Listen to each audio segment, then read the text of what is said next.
ya koji na-aga n'iru biko ka anyị gbakọ kịta wee kelee Eze-Ana Eze-Ana ga-adị Eze-Ana ugochitubelu nwoke ọma na oraifite ị ga-adị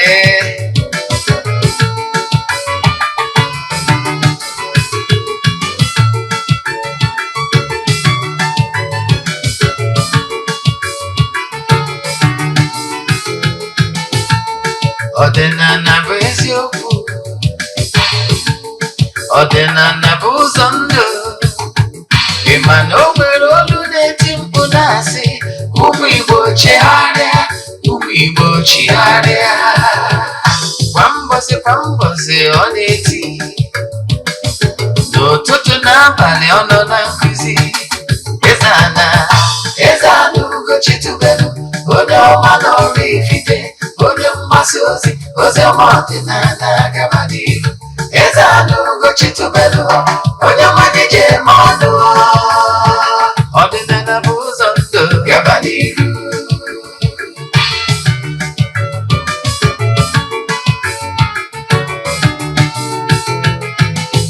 Eze-Ana ugochitubelu onye ọma na oraifite onye mgbasa ozi ọma ọdịnala gaba n'ihu Eze-Ana ugochitubelu onye mmadụ ji eme ọnụ ọdịnala bụ ụzọ ndụ gaba n'ihu Eze-Ana ga-adị ugochitubelu ga-adị ugochitubelu tempụl ọ ya adị maka na eziokwu anwa chacha ndị ụka eriga anyị front and back ndị oche eri anyị front and back fada sikala aka ghọrọ ụmụ Igbo si anyị rapụ nke anyị na nke fa ka mma bụrụ Baịbụl bịa akwụkwọ akụkọ mepekwa chọọchị fa okwu n'ụka bịakwa ụtụtụ ọma na ụmụ ọdịnala Igbo anyị abịakwanụ n'oge awa nke eziokwu oge anyị ji wee na-awa eziokwu niile agba nke ọ bụ mụnwa bụ Ogbuefi Eze-Ana ugochitubelu na-anọ n'isi ya maka ndị ọ bụ tata bụ izizi ha na-esonyere m n'oge awa nke eziokwu kpọọ m Ogbuefi Eze-Ana ugochitubelu na oraifite abụ m onye isi nchụaja na ugochitubelu ọdịnala tempụl anyị na-agba afa miri emi rụkwazi ọrụ mmụọ dị iche iche abụgazi m onye isi nchụaja na ọdịnala restoration prayer ministry bụrụkwazi onye mgbasa ozi ọdịnala Igbo so you can call me an ọdịnala evangelist. I will answer. My mission is to help people live better life. N'ụbọchị taa n'oge awa nke eziokwu isiokwu anyị bụ more you should know about negative oath of life. More you should know about negative oath of life. Or what you should know about oath of life. Just put it, what you should know about oath of life. Ọnya ka ejibe. Nke bụ na asụgharị ya n'olu Igbo, ihe ọpụta bụ ihe niile ị kwesịrị ịma gbasara iyi mmadụ ṅụrụ, iyi ụwa mmadụ. Iyi mmadụ ṅụrụ n'ụwa ya. O nwere ike ịbụ n'ụwa nke gara aga, nwere ike ịbụ n'ụwa ka ị ṅụrụ ya bụ iyi. Ọ na-abịa na mmezu. Mana bifo anyị gaba n'iru, ọkwa dị mkpa echefuna na aja anyị na-achụ kwa ọnwa nke ọnwa Maachị na-aga n'iru. Anyị ga-achịkọta ya ụbọchị ikpeazụ nke ọnwa Maachị. Ị ka nwekwara ike isonye na ya bụ aja. Aja anyị na-achụ ụgbọ aja mbuli elu, aja ịpụta ihe, aja esigoro na ya bụ n'imirikite ndị mmadụ elu. Ị nwekwara ike isonye n'ebe ọ bụla ị nọ na nsọtụ ụwa dum maka na ike Chukwu kwuru mba dum. Ihe abụ aja a na-achụ n'igwe. Anyị anaghị eshow testimony maọbụ ihu ọrụ na social media. You know why? Ọ dọrọ necessary, ọ bụrụ ihe anyị ji maka ebe. Mana I can tell you n'ike dị na aja a na-achụ n'igwe. Aja a na-achụ n'igwe bụ aja anyị malitere ịchụ ihe karịgoro arọ na 2 years ago. Ọ nwere ndị na-esonye na ya bụ aja since anyị malitere ya. As we speak, 2024 nwere ndị bụ throughout the year. Ha dị sure na ha emeso even a single month. Ihe na-achị kụwara gị nwere ike dị na aja a na-achụ n'igwe. Ka anyị si eme esonyela anyị forward ya 3 prayer request. anyị debe n'ọlta na-achụ àjà na-aga ọfọ na-ekwubi okwu n'isi gị ụbọchị ọbụla gaje n'ọnwa anwa n'isi ụtụtụ a bifo mbịa mmemme a ejego ori ma tempụl chụọ àjà gaa ọfọ kwubie okwu n'isi ndị niile sonyela anyị nke ọnwa Maachị. Ụbọchị anyị ga-achịkọta ya, anyị ga-enye na mmiri jee chụọrọ ndị mmiri àjà mee saraka ihe bi na mmiri mere ha saraka gbagotazie na tempụl chụọ àjà to entities of powers n'afọ mmadụ dum. Ya na emesịa ya jee n'ebe nchụàjà jee gbuo ebu a ga-eji mesara aka. I can tell you na àjà a na-achụ n'igwe ị nwere ike iwe partaker of that àjà. Mgbe ọ bụla iso na ụdị dị àjà dị etu a isogo rite elele na anya bụ ihe eji wee chụọ àjà. So iche iso na anya bụ àjà ihe ị ga-eme bụ ịchaatịa m na WhatsApp 08138243871. I repeat 08138243871 ma ọkwanụ 08057837672. I repeat 08057837672. Yes, ọ nọmba ihe dị nweta m. Ị nwere ike isendị ajụjụ ọbụla ma ọ bụ ihe ọbụla adịghị mkpa chaatịa na WhatsApp nọmba ndị a. Then ka anyị gabazie n'iru. Ọ bụrụkwa na ị na-awa ọchị anyị site n'Eziokwu TV which belong to the temple. Ọ bụrụ na o nwere nkụzi anyị kụziri ebe a ị chọrọ ịma more about it, yes, ma ị chọrọ ịwọchị ọzọ ma ọ share ya mmadụ, jee na my YouTube channel Ogbuefi Eze-Ana Ugochitubelu oraifite. Anyị nwere over 1000 lectures nkụzi niile anyị na-akụzi n'ọdịnala Igbo ihe karịgoro over the years. Yes, ọ bụkwa nne na-awa ọchị anyị na-esonyela anyị n'Eziokwu TV.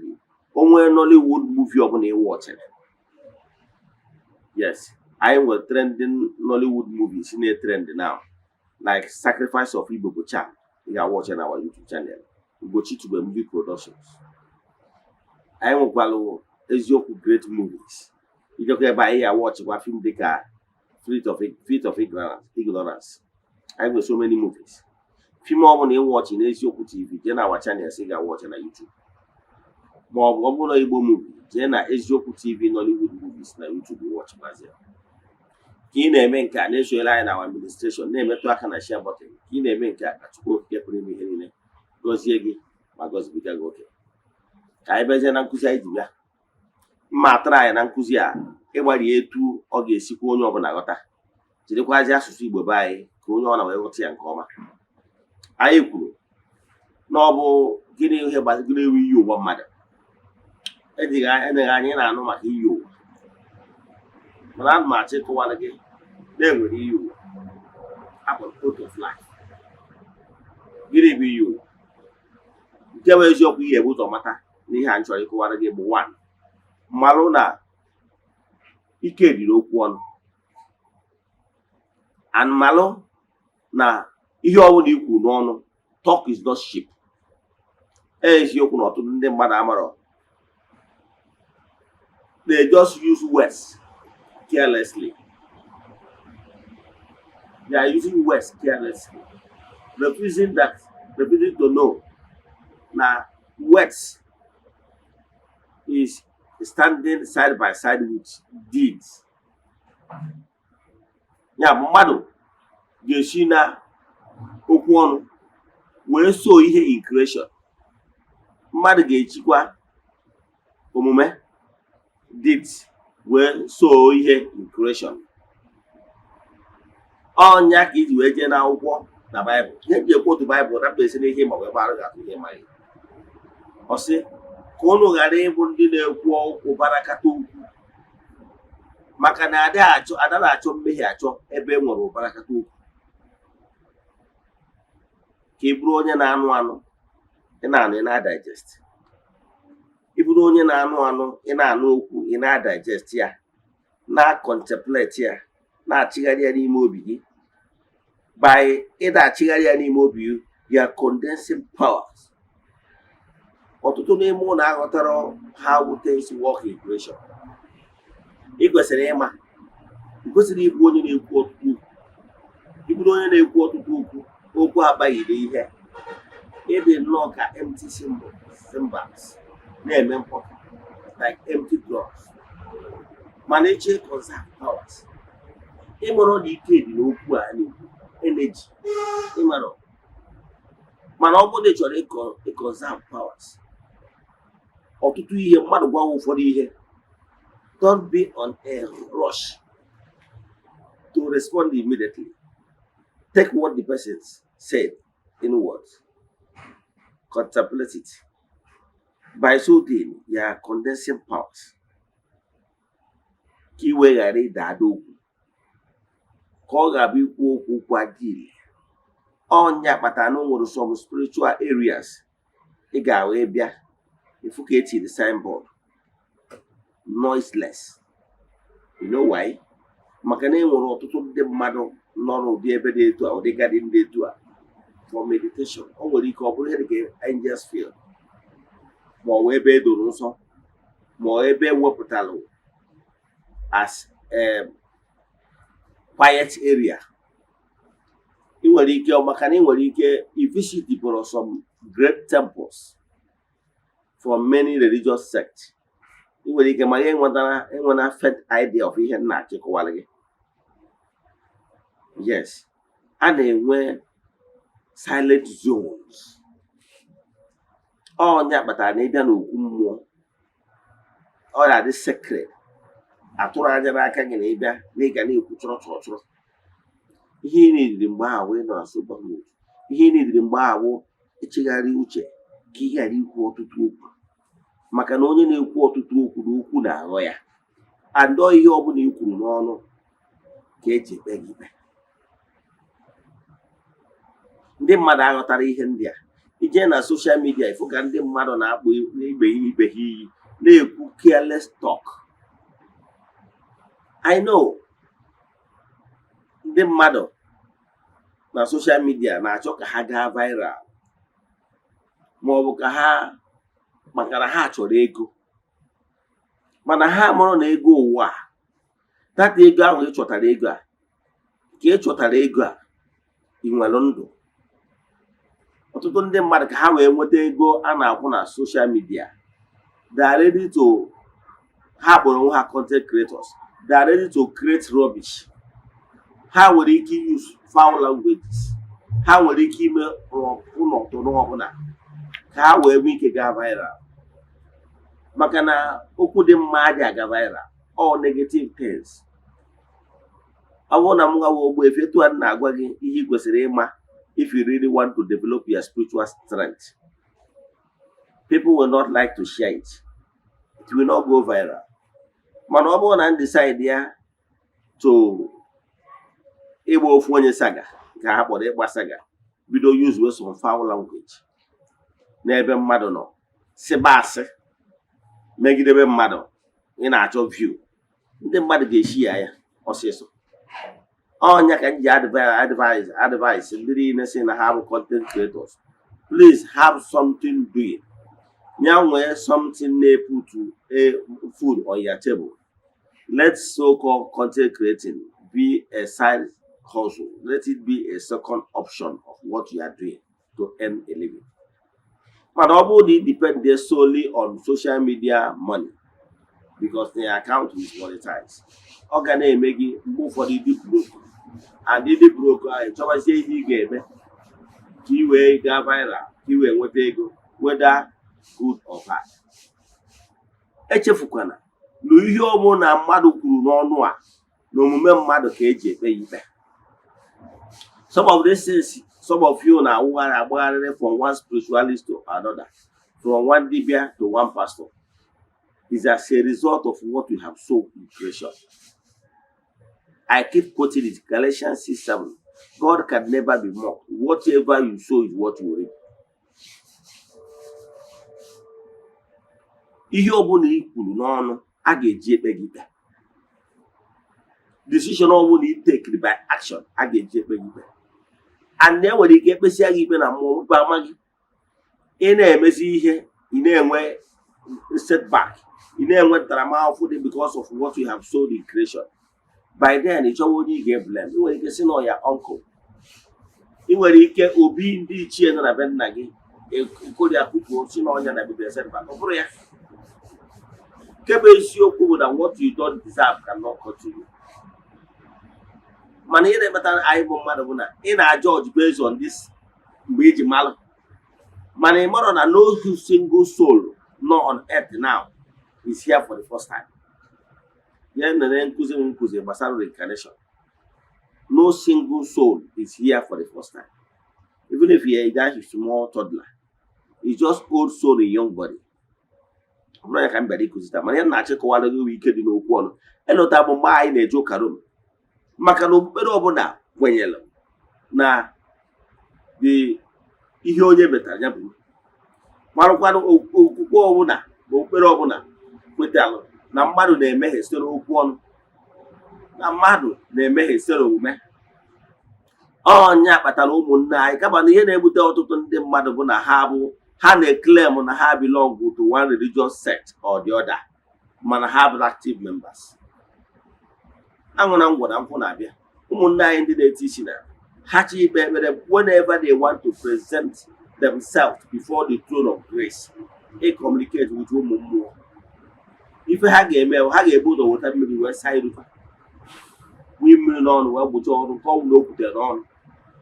Were mmiri metụ na ntị ya, nchaa ntị ya nke ọbụla ọ nụtara oge tara na ntị mana o mere eme. O nwere ihe o kwesịrị ime. Ma ọ bụ nke o kwutere n'ọnụ, ma ọ bụ nke o ji aka ma ọ bụ ụkwụ wee meta. Ọ ihe niile anwụ symbolic act of cleansing themselves ka ha wee dị worthy receive grace. Ọ ihe omeni. Ka nkụkwara gị atụ. Okpukpere ọbụla nwere ka ha si prefer anyị onwe ha ka ha wee nwee ike nọ na state of grace wee nwee ike nweta amara ụmụ mmụọ na-enye. N'ọdịnala Igbo, bifo ebido ọrụ mmụọ ọbụla a na-eji ose ọjị wee jụchapụ ọrụ akwụ. Ọ bụrụ sọ ose ọjị mana ọbara ọzọ dị kpọwara ahịhịa ndị ọzọ mana ose ọjị dị more common inweta.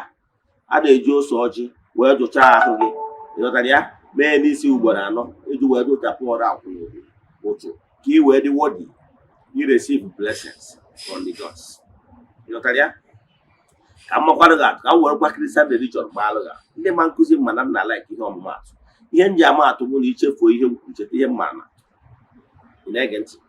Mgbe anyị na-eje ụka Rom nwere okwu anyị na-ada ekwu mgbe ọbụla ebidoro ịchụ aja masị.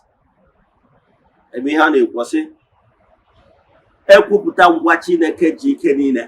Ị na-ege ntị, achọrọ m ka ị soro okwu a one by one ka ị wee ghọta. Maka na ekwuru m sị na ọtụtụ ndị mmadụ nọ n'okpukpere dị iche iche mana na ha anaghị esonye. Ha anaghị read the meaning to whatever they are into. In other words, ha may enwe great knowledge. Like I said, I took my time to read so many books concerning spirituality of world sects, religious sects. Gentị, ọ sị ekwupụta ngwa Chineke ji ike niile. N'ụnụ ụmụnna m, emeghela m nke ukwuu site n'echiche na okwu na omume na site n'ịhapụ ezi omume nke kwesịrị na ga-eme. Site na mmehie m nke kasị ukwuu ka ndọbiri ebe a. O nwere ihe ịghọta. Ihe m chọrọ iweta ebe a bụ na ọ sị na ekwupụta ngwa Chineke ji ike niile. It's pleading. Wee na-ayọkwa unu ma ụmụnna m brethren ndị mụ na ha nwere okwu okwukwe n'ime ha n'omehie na nke ukwuu site n'echiche na okwu na omume. Ị na-ege ntị, nwere ihe ịghọta. Site n'echiche thought, site na words and deeds. Nwere ihe ịghọta. Ihe m na-achịkọwara gị n'ụzọ dị etu a ka ụzọ mmadụ si emehie. And then nwere repercussion dị na mmehie ọbụla emehie. You know why? Ọ bụgoro na agbaghara gị mmehie. The scale apa dị na ya bụ ihe anwa onye anwa nara ana. Mmehie, whatever you said is like you have a saw. You nwere wound. It draws pure. It go distorted. So whenever that particular thing has been forgiven, there is like the wound has healed. But the scale is still there. So you need some corporal work of mercy, you need some joyful activities, you need other things in order to wipe up all the scales. He will be purified. Now, this yoke why you will be in the end, you will digress a little. Then you will digress can call all the K. One. Ihe a na-akpọ iyi ụwa bụ iyi ịṅụrụ okwu ikwubiri n'iwe wee kwubie okwu sị na-etu a ka ọ ga-esi dị going forward. Once i kwuru ya, enwere ndị angel nke Chukwu, ụmụ mmụọ na-eso gị, ndị ọrụ ha bụ chi onye ụwa gị, ndị ọrụ ha bụ to weave whatever you are doing, whether good or bad, to weave, taking note, taking down, weaving all those things, packing those things, email nke ọma one side, nke ọjọọ one side, because definitely whatever you sow in creation will still flow back to you, the originator. That is the thing. So they will always take in records, weaving those things and keeping it for you, because definitely they will still flow back to you. Those you want, those things you could bring, and once you take hold of life, he did it in anger. Come out, you were wanted to when first idea heavy you after. Oh, onye ya pụta etu a uto na o nwere ike ọ bụ nwa nwoke ma ọ nwa nwaanyị.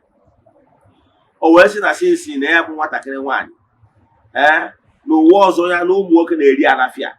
Enwedị m n'aka na some of you na-ege m ntị taa, ọtụtụ n'ime unu na-ekwu ụdị okwu dị etu a. Yes, enwere ụfọdụ ndị na-ege m ntị na o nwere ike ọ bụ nwaanyị, mana n'uche nke ya ofe ilu na ụmụ nwoke na-eri alafia. O nwere ike ọsị n'ụwa ọzọ ya abịa n'ọ nwoke ka ya abụ.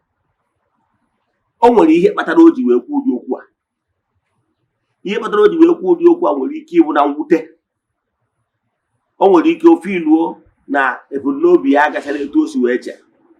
O nwere ike ofe iluo na ụmụ nwoke na-emegide ya. O nwere ike ofe iluo na ụmụ nwoke na-eri alafia.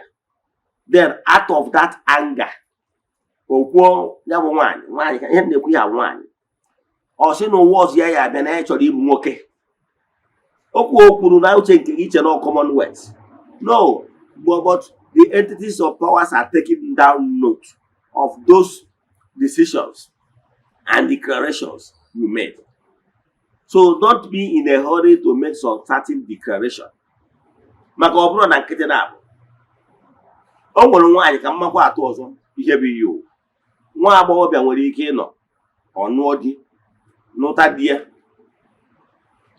ọnụcha di, mụta ụmụ, zụọ ụmụ, zụchazi ụmụ anwa, ofe iluo na at old age na di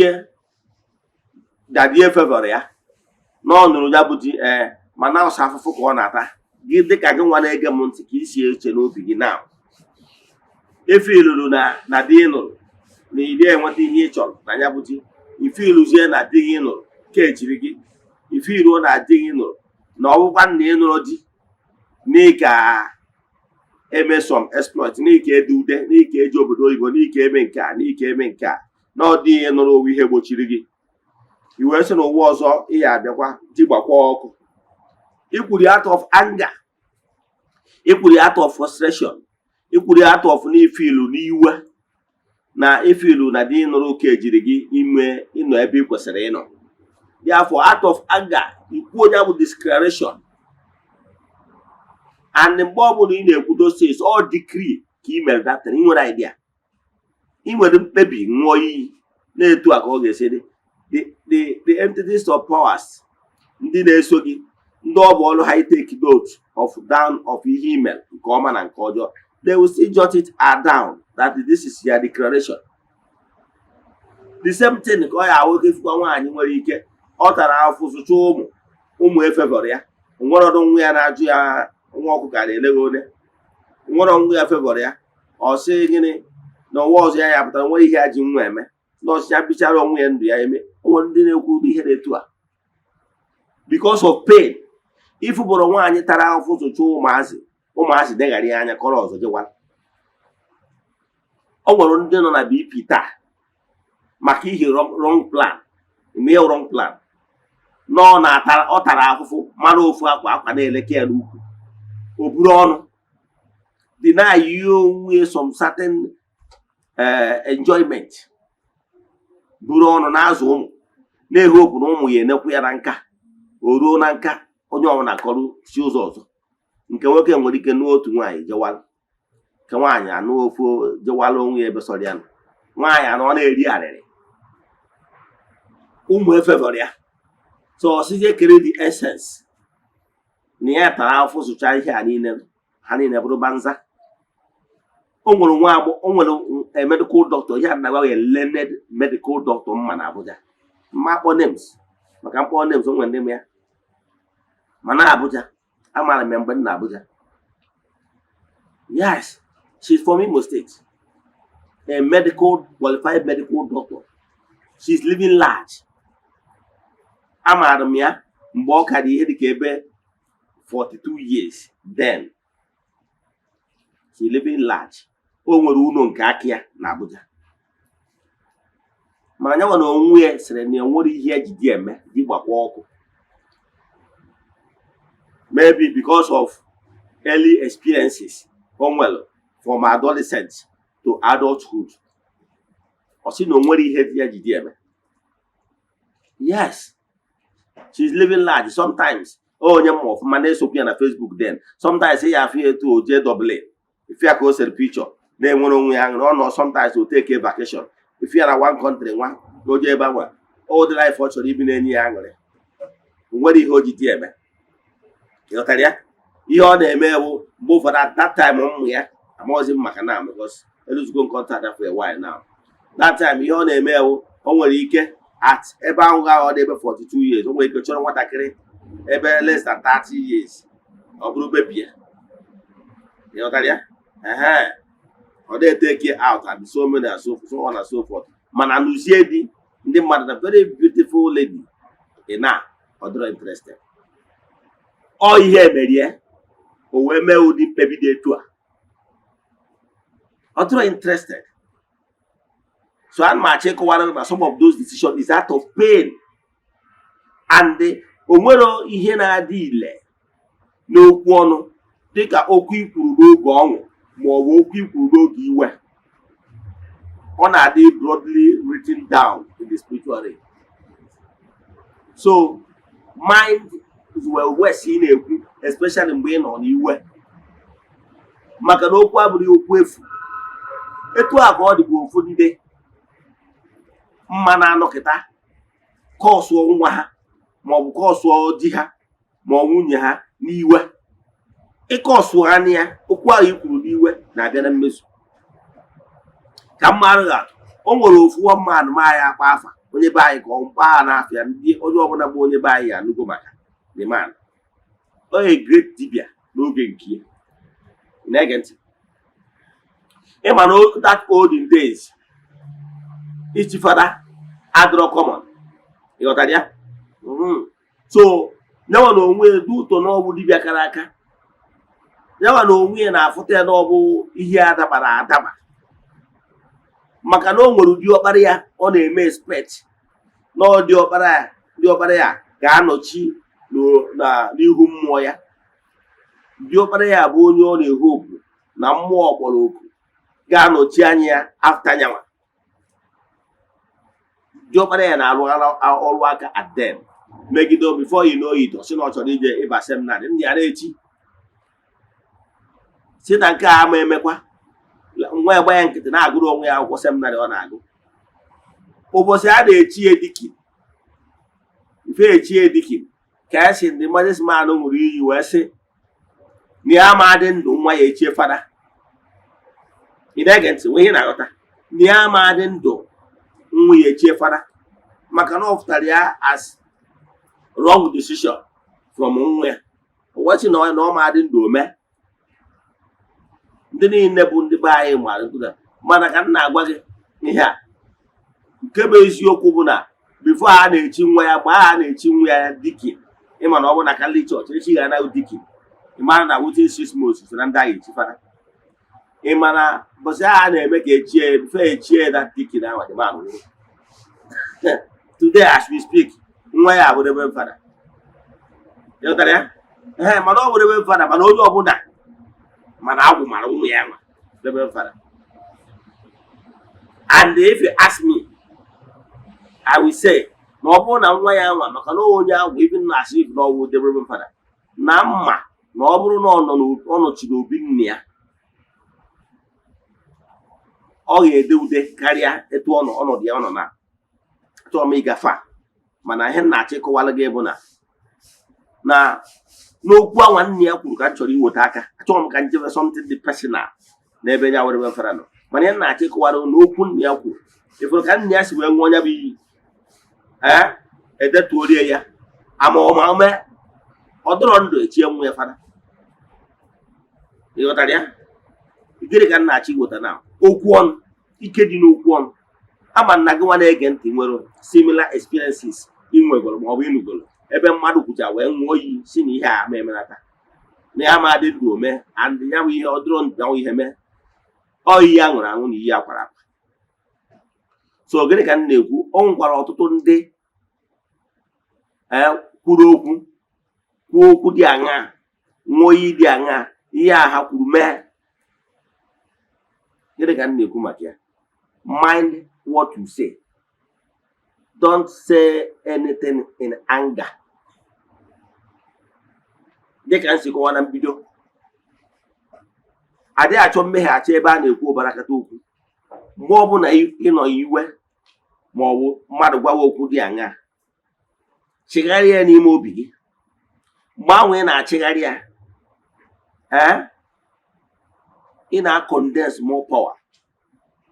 Onye ọbụla matara ihe gbasara spiritual thing the highly spiritual don't talk anyhow.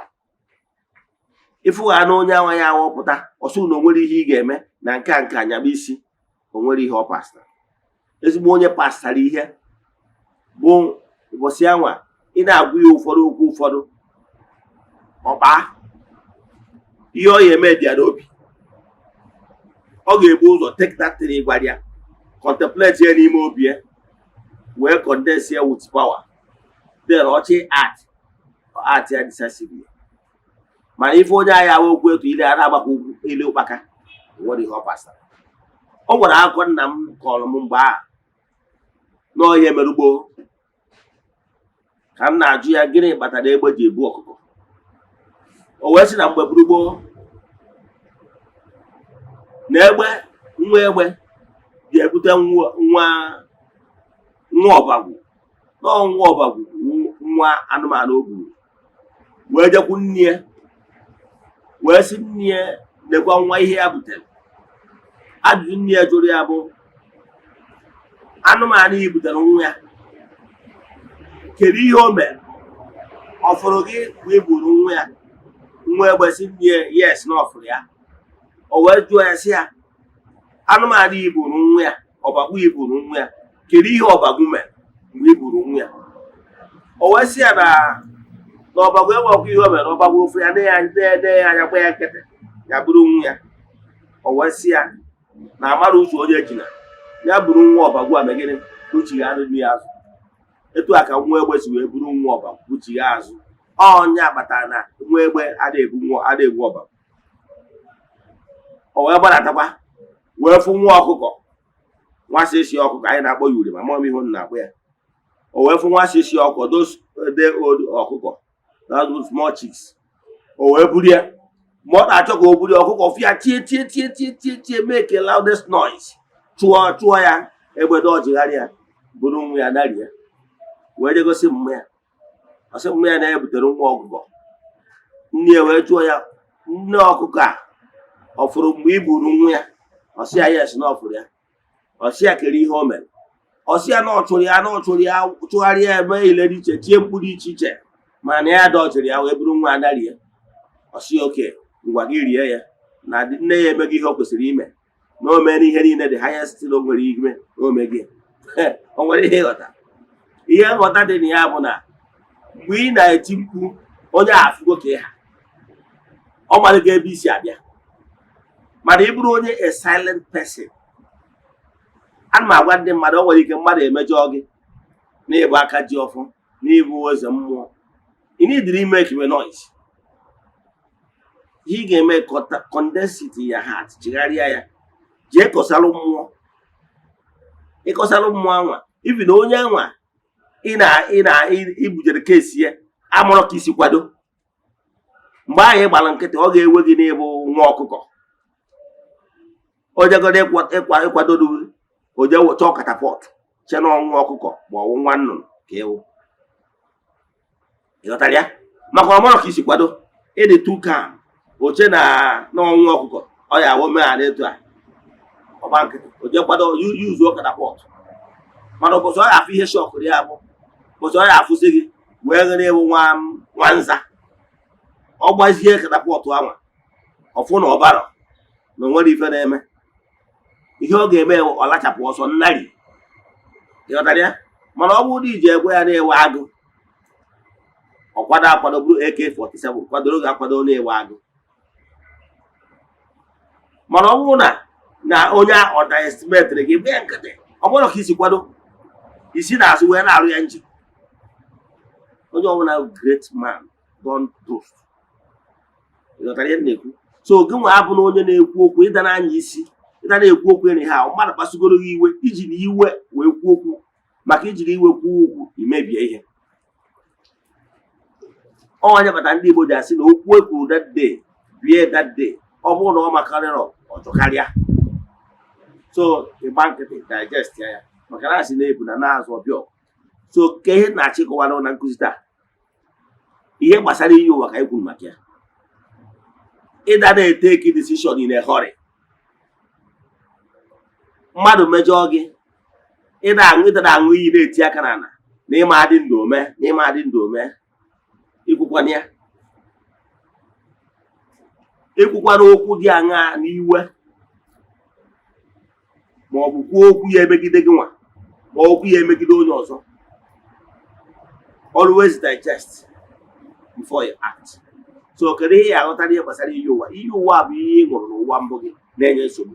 Kedu ihe a ga-eme? Maka na okwu ọnụ ka iji wee kwu ya, maka na out of life site n'okwu ikwubi. Irivasi ya ga-abụkwa site n'ike okwu ọnụ, asụgharịa ọfọ, kwubigharịa okwu wee tidie ọfọ. Etu a ka anyị si asọlve problem iyi ụwa na temple. Anyị anaghị abụọ iyi ụwa abụọ, maka it doesn't make point na ịbọrọ iyi ụwa. Enwere ike ịbọwa iyi ụwa ndị na-abụ iyi ụwa. Gịnị ka ị ya abọta? Adara ịbọtara ego ayọrọ, ma ọ na-ịbọtara akara aka, ma ọ na-ịbọtara mmiri, ma ọ na-ịbọtara nke ma ọ bụ nke ọzọ, tinye ya n'ọkụ na-achụrụ ya aja. Doesn't make sense. It doesn't make sense. Gị nwa honor, keep on honoring ya iyi ụwa. Ihe ị ga-eme o superimpose it to reverse it. Whatever decision that bring pain to you, what you have to do is to reverse it. So ya ka ị ga-eme negative out of life reversal. Ịsụgharị ọfọ dịrị iyi ụwa site n'ike okwu ọnụ. Ka m kwụsị ebe a. Inwe ajụjụ na nkụzi a ma ọ bụ ihe ị chọrọ ịgba gbasara isi iyi ụwa, asachigoro gị some example. Wee zie example ndị a nsachiri gị were batazie ihe gbasara onwe gị mara ebe o si metụ gị. Ka ị na-anụ okwu a na-emetụ aka na shia bọtụ. Site n'ụzọ dị etu a ị ga-esave life. Site n'ụzọ dị etu a ị ga-eme ka onye nọ na mkpa, onye na-agabiga ihe gbasara iyi ụwa ka ọ dị etu a. Ị makwa na o nwere ndị ṅụrụ iyi ụwa, enwere ike akpọ ya onye ọgbanje, ọ sị na ya bịa ụwa n'ọjọọ ọsọ ka ya pruvuo na ya bụ nwaanyị, ka ndị mmadụ ma ya na ya nwaanyị na ya mụọ ofu nwa ma ọ mụọ nwa na-abụ ya nataba. Ịmara na iyi ụwa, yes, ihe ọ chọrọ ipruvu o nwere ike n'ụwa mbịa na-akọrị ọnụ asị nwaanyị aga, o wee sị ka ya pruvuo na ya bụ nwaanyị, ka ndị mmadụ makwa na ya bụ nwaanyị, na ebe anụ ụwa ọzọ n'ihe ya bụ ya mụọ nwa ofu nwa na nwa na-abụ, ka ndị mmadụ ma na ya nwaanyị ya nabacha. Ụdị ọnọdụ dị etu ị ga-eme gịnị? Ịsụgharịa ụfọdụ dị ya. Ịghọtara ya? Ọ nwekwara ndị bụ na ha sụrụ oyi oyi nke ha na o nwere ihe ha ji ege emenwe ka ọ bụrụ nwoke. O jiri aka esoro onwe seed of poverty. O jiri aka esoro onwe seed of poverty na o nwere ihe eji ego eme. Refusing that in to know that ego bụ spirit. So if you are not in good terms with the spirit of money, the mama, they will not come to you. So o nwere ihe ị nwere ike ịṅụ ma ọ bụ iyi na ịma na ogologo ndụ nọ ịbịa ana n'oge dị etu a iyi ụwa nwa ekwubigharị okwu site n'ike okwu ọnụ, superimpose ya with the current decision ọ bịara mmezu, maka na ite dị okwu ọnụ. akwụsị ebe a iwe ajụjụ na nkụzi a sendelu meseji na WhatsApp 08138243871. I repeat 08138243871 maọbụ 08057837672. I repeat 08057837672. N'aha Chukwu Okike nke pụrụ ime ihe niile, agụọ m ọfọ ndụ n'isi ndị niile sonyere anyị n'oge awa nke eziokwu, ndị na-asọpọt our administration. Ndị na-asọpọt our administration. Ihe ị nwere ike imedewere m bụ imetụ aka na share button site n'ụzọ dị etu a ịtọọ ọtụtụ ndị mmadụ na-agbụ. Yes, metụ aka na share button nke ị na-eme nke ka Chukwu Okike pụrụ ime ihe na-egozie gị.